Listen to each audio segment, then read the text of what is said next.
Take a second to like this video and subscribe to the channel.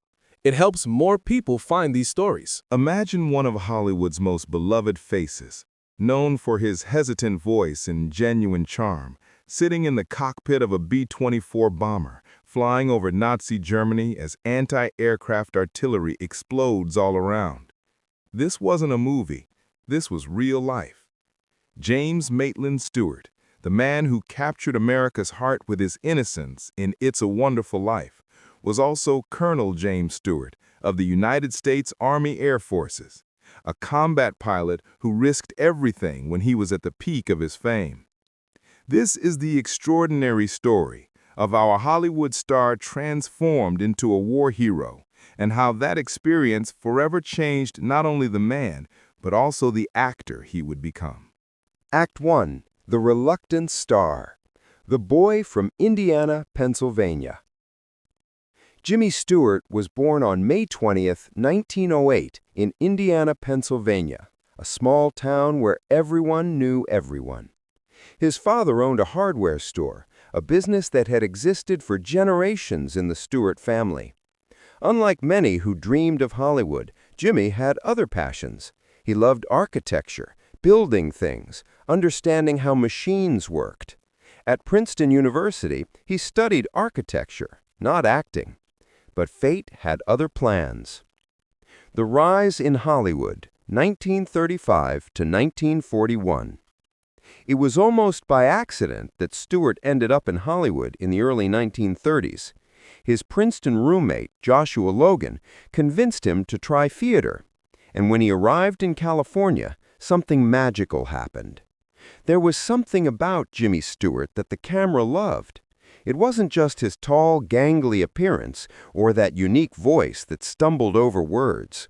It was authenticity. In a city of pretensions, Stewart seemed genuine.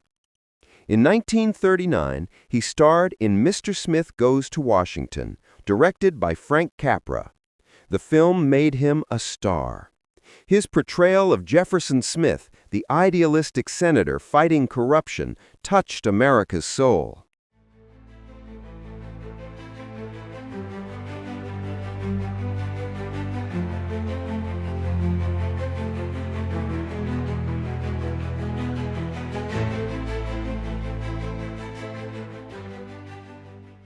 The following year, 1940, he won the Oscar for Best Actor for The Philadelphia Story. At just 32 years old, Jimmy Stewart was at the top of Hollywood. He had everything: fame, money, the respect of his peers, and million-dollar contracts waiting for him. It was exactly at this moment that most people would do anything to protect what they had achieved. Jimmy Stewart did the opposite. The decision that changed everything. A world on fire. It was 1940 and Europe was ablaze. Hitler had conquered France. London was being bombed every night. And although the United States had not yet entered the war, many Americans knew it was a matter of time. Jimmy Stewart watched the news with growing unease. His paternal grandfather had fought in the Civil War. His father had served in World War I. The Stewart family didn't run from a fight when the nation needed them. But there was a problem. Hollywood didn't want him to go. The studios had millions invested in him. His agent begged him to wait. "Jimmy," they said, "you can do more for the country's morale making movies than wearing a uniform."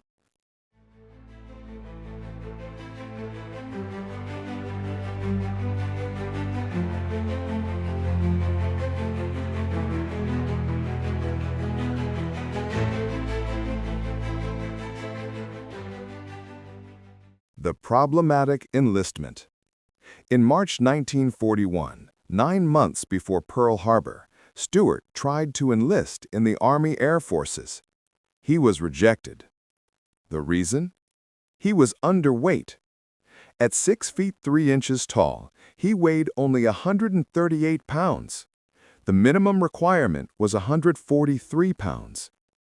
Many would have accepted this as a sign, a perfect excuse to stay safe. Stewart became obsessed. For weeks, he forced a high-calorie diet, eating everything he could find.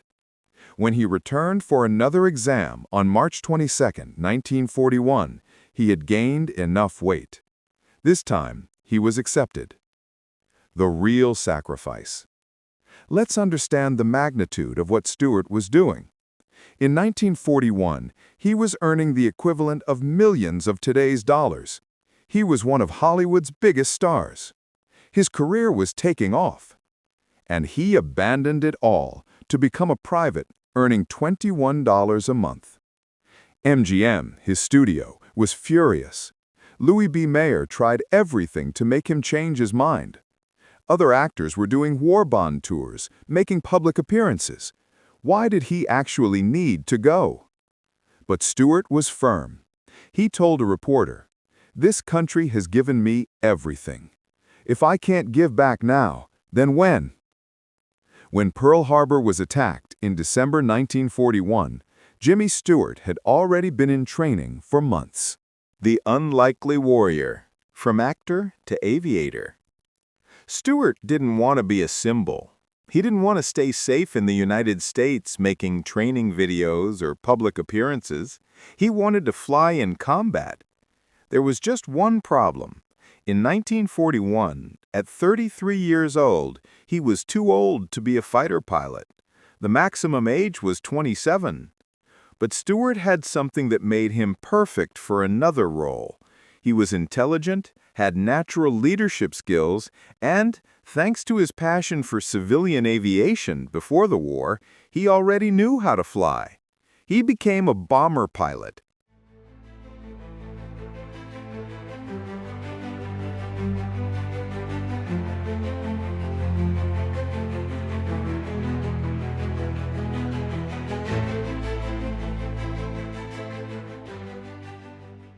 Brutal training. Stewart trained in the United States for 2 years before being sent into combat. He flew B-17 Flying Fortresses, and later the B-24 Liberator, heavy bombers that required perfect coordination from a crew of 10 men. Military commanders wanted to use him for propaganda. He repeatedly refused. When he was finally promoted to captain and then major, it was on merit, not because of his name. In November 1943, now Major Stewart, he was sent to England, assigned to the 445th Bombardment Group of the 8th Air Force. The war in Europe was at its most brutal point. Combat missions.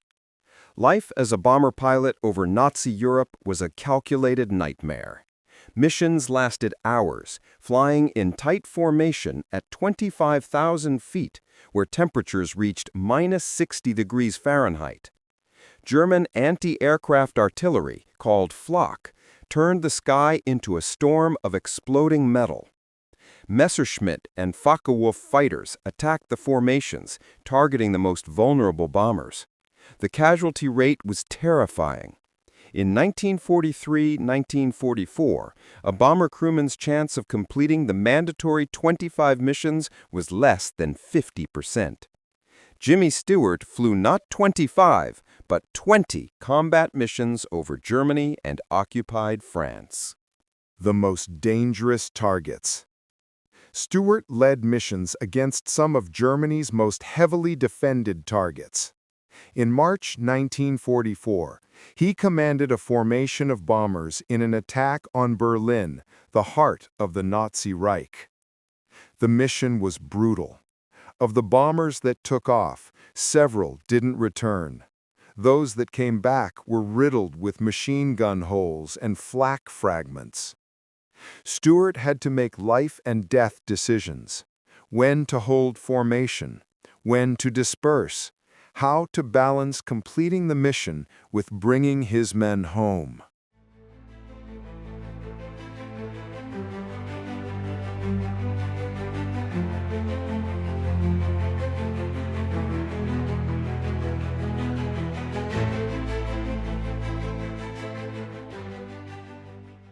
The silent hero. Unlike many war heroes who gained fame through individual acts of bravery, Stewart's contribution was less visible, but equally vital. He was an exceptional leader, someone his men followed not because of his name, but because of his character. He earned the Distinguished Flying Cross twice, along with other decorations, including the Air Medal with 3 oak leaf clusters and the French Croix de Guerre. When the war in Europe ended in May 1945, Colonel James Stewart had flown combat missions over Nazi Germany, commanded thousands of men, and served with distinction.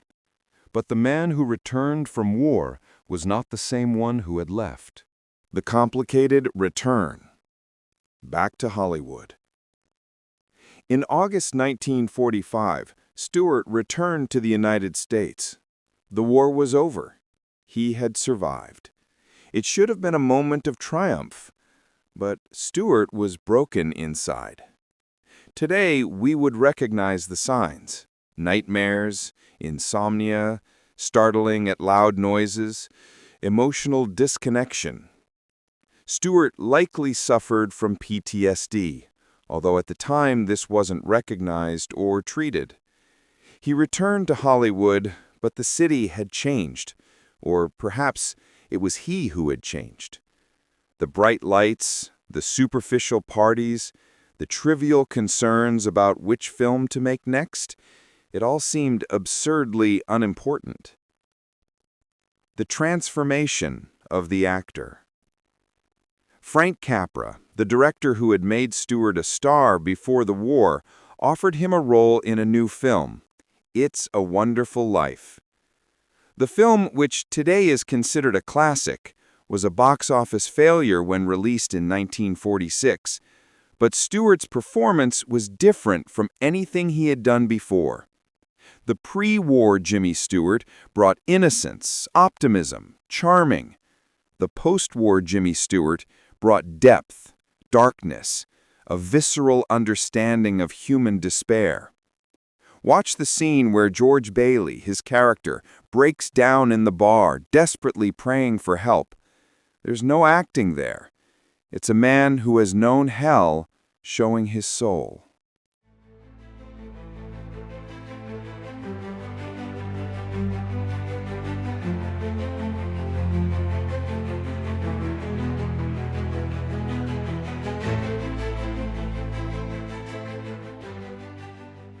A new phase. In the following years, Stewart chose increasingly complex and darker roles. He worked with Alfred Hitchcock on Rear Window, Vertigo, and The Man Who Knew Too Much, playing obsessed, morally ambiguous characters. He starred in dark westerns directed by Anthony Mann, where he played men marked by violence and vengeance.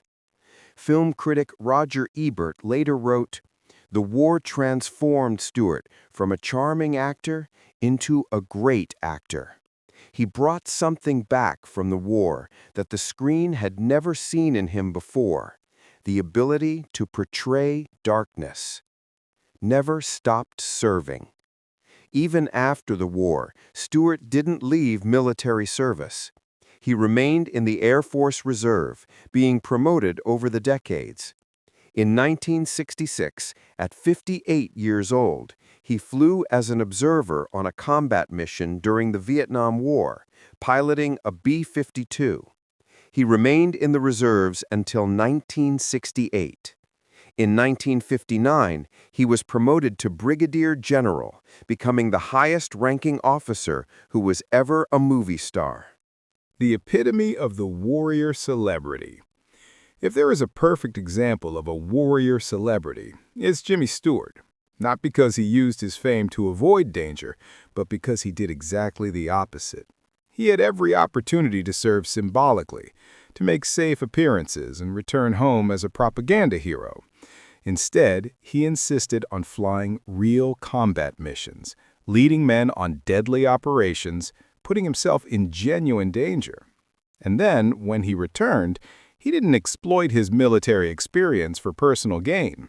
He carried it silently, letting it shape his work in subtle and profound ways. Lessons for us.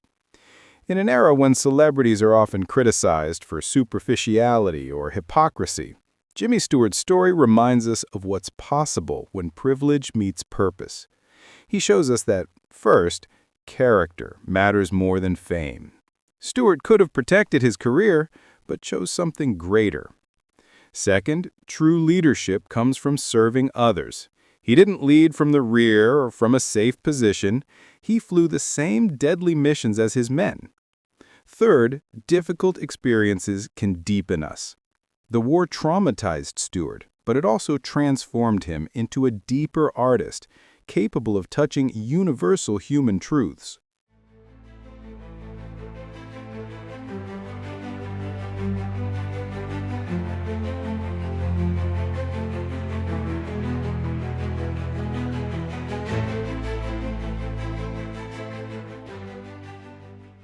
Fourth, real humility doesn't need publicity.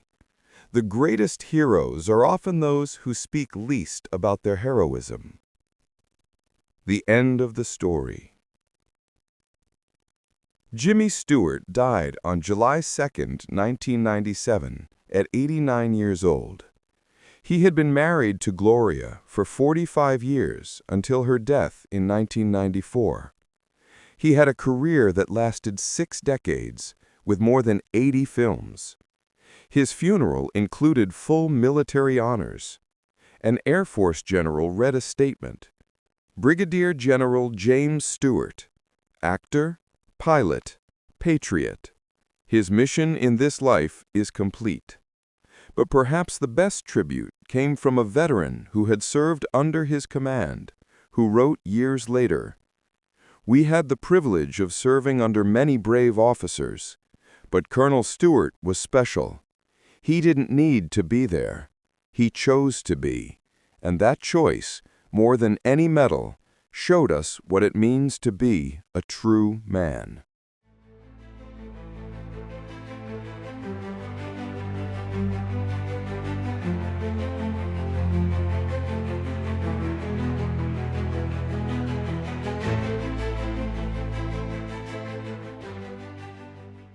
Jimmy Stewart's story challenges us.